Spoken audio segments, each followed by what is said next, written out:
I spoke with someone recently who had no debt besides a mortgage, a home with well over $100,000 in equity and $50,000 in cash savings, hundreds of thousands in retirement accounts, and a pension still building, positive cash flow every month, and life needs met. And they told me they feel poor. So I want to sit with that for a second. This is not an isolated story. It comes up often, especially with high earners who are still building, still in that wealth accumulation phase, where the goalpost keeps moving and a clear direction never comes into focus. Smart, successful, doing more right than wrong, but still carrying a quiet feeling that they are behind. Today, I want to talk about where that feeling comes from and what actually fixes it. Because I don't think it's a money problem. I think it's a standard problem. My name is Ethan Ho. I'm a certified financial planner and the founder of Cloud Capital Partners here in Hawaii. I help people stop making financial decisions based on anxiety and instead based on clarity.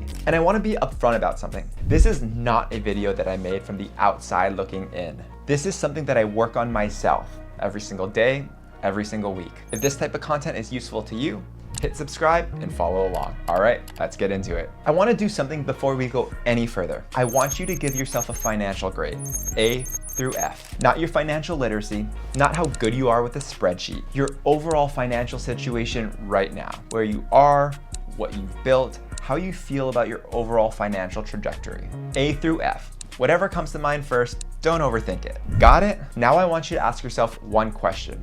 How did I get there? What was the standard that you measured yourself against to arrive at that grade? Was it a number, a net worth target, an amount of cash you thought you should have, an income level you were comparing yourself to, a passive income threshold that you read about somewhere, a retirement number that someone told you was the goal? Where did that standard come from? Because here's what I found after hundreds of conversations with high earners in Hawaii. Most people are grading themselves against a standard that they never chose. And because that standard is undefined, it is also infinitely demanding. You cannot measure progress towards a destination that you never chose. So the grade is always lower than it should be. And the feeling of being behind, well, it never goes away. No matter how much you build, no matter how much you save. Here's the quiet devastation of that. If the standard is not yours, the grade is meaningless. You've been failing a test that you never agreed to take. Let me give you some context that might change how you see your own situation. According to the US Census Bureau in 2024, the median household income in America was $83,730. That is the midpoint. Half of American households earn more and half earn less. If your household is earning multiple six figures, you are earning more than double what the typical American household earns. According to the IRS data, to be in the top 10% of earners, your income starts at roughly $169,000 in adjusted gross income. If you have no bad debt, hundreds of thousands saved and invested, and you are still in your prime earning years, you are objectively doing well by almost every economic standard that exists. And yet, almost every single person I speak to who is objectively in that range walks into a discovery call feeling average at best. That is not a money problem. That is a standard problem. And one of the most common things that I hear is that financial planning is not for them. They are not rich enough. They do not have enough to warrant help. And I want to be direct about this. If you have a multiple six-figure income, no bad debt, hundreds of thousands saved and invested while still in your prime earning years, you are rich. Economically, by the data, by any reasonable comparison. The fact that it does not feel that way is what this video is about. Let me show you how consistent this pattern is. I spoke with someone else recently who owns multiple properties. Real assets, real equity, real wealth by almost any measure. Trying to do the right things, working towards real goals. She graded herself a C+. I spoke with another couple with good income, investing, building, doing all the right things. One overdraft, 1 month where the timing did not line up, and they came to me feeling like financial failures. Same story, different details. The number on the grade changes, but the feeling underneath it is identical. I am behind. I'm not doing enough. Everybody else has figured this out, and I'm the one who's still guessing. And I'm gonna be honest with you. I'm not immune to this either. This past weekend, I went camping with my family. And then coming home, I was reminded of something that I think about and then forget and they get reminded again. Hot running water, a clean bed, a safe shelter to sleep in. These are not things that most of the world has. And so I came home genuinely reset because I have a standard that I actually chose: to build a business aligned with my values, to control my schedule so I can be present for my kids while they're little, to work in a way that allows me to be a solid son, spouse, advisor, father to the people who actually matter to me. To be able to pick up my daughter in the middle of the day when she falls and gets hurt, or blocking off Friday afternoon for family time, that is worth more than any income milestone to me and the people that I care about. And yet, the comparison still creeps in.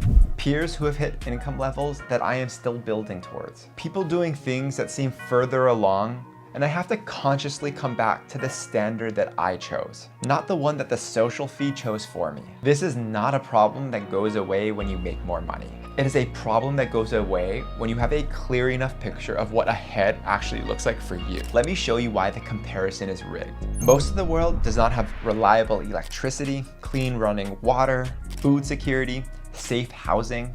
We scroll past all of that without a second thought. And then we feel poor because someone on Instagram has a bigger boat. We have selectively chose the most extreme and the most fabricated end of the wealth spectrum as our reference point.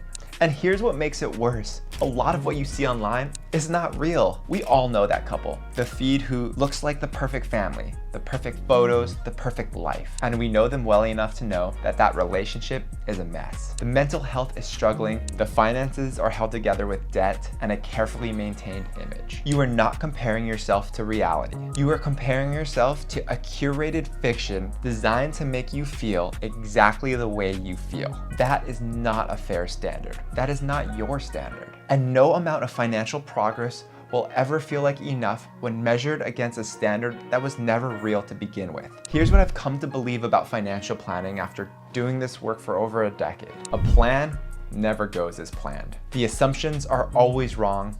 Real life never fits the model. Something always changes. And yet, every serious domain uses planning. Game plans, battle plans, workout plans, school syllabuses, business strategies. Not because the plan survives contact with reality, but because the act of planning forces something to happen that would not happen otherwise. It forces you to think, to imagine, to define what you're actually working towards. To put something out there in the world that then attracts more thought and more action. Action without a plan wastes energy. You're moving, but not necessarily forward. A plan without action is meaningless. It sits on paper and changes nothing. But a plan followed with intentional action, with clarity and confidence, is how people actually move. Not perfectly, not on schedule, but forward. A plan gives you the framework to step into the next version of yourself. And maybe most importantly for this conversation, a plan gives you a North Star, something clear and meaningful to move towards, something that is yours, something based on your goals, your life, your version of ahead. Not a bell curve, not a social media feed, not somebody else's highlight reel, yours. Let me go back to the person that I told you about in the beginning. No debt besides a mortgage, a home with well over $100,000 in equity, $50,000 in cash, hundreds of thousands in retirement, a pension building, positive cash flow, and life needs met. Feels poor. Now let me ask a different question. Poor compared to what? Poor compared to a standard that she never defined, or a picture she never drew, a version of ahead that she absorbed from somewhere but never actually examined. When we actually looked at her situation against her goals, against her real life, her real definition of what retirement should look like for her, she was not behind. She was on track, actually ahead of where she needed to be for the life that she actually wanted. Nothing changed about her finances.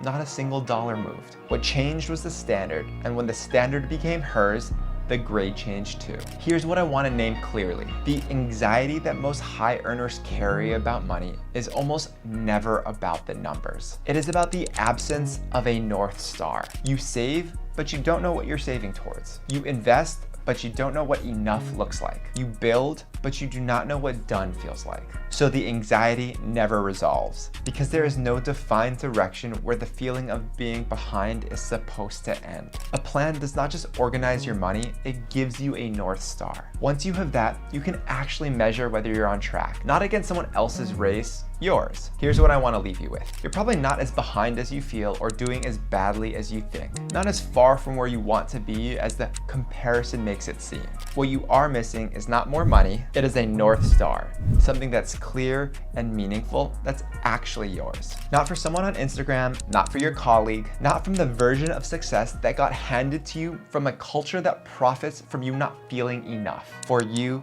specifically. Go back to the grade that you gave yourself at the beginning of this video. Now ask yourself, if you measured against your own defined goals instead of a standard you never chose, what would your grade actually be? For most people I talk to, it goes up, and sometimes significantly. That plan does not need to be perfect, it never will be. It just needs to exist. So you have a North Star to move towards, something real, something that is actually yours. If you found this useful, hit subscribe. I keep putting out practical, Hawaii-specific content, and I want to make sure you see it. And if you actually want to build that picture, define what that North Star looks like, and if you want to figure out if you are on track against a standard that is actually yours, that is the exact type of conversation that we welcome at Claw Capital Partners. Head to clawcapitalpartners.com, link in the bio, schedule your discovery call, and I will see you in the next one.